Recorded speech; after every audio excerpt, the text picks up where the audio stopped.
आज राजकारण आपल्याला स्वप्न दाखवतं, पण त्या स्वप्नाची किंमत मात्र सामान्य माणूस भरतो.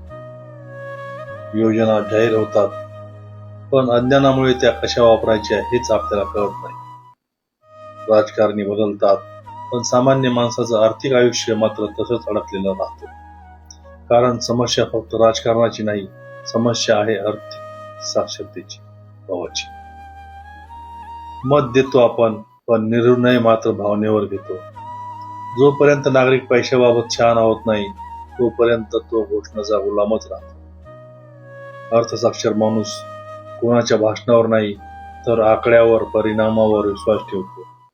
आज प्रश्न विचारले नाहीत, तर उद्या कर्ज, महागाई आणि बेरोजगारी उत्तर देतील. राजकारण बदलायचं असेल तर आधी स्वतःची आर्थिक समज बदलावी लागेल.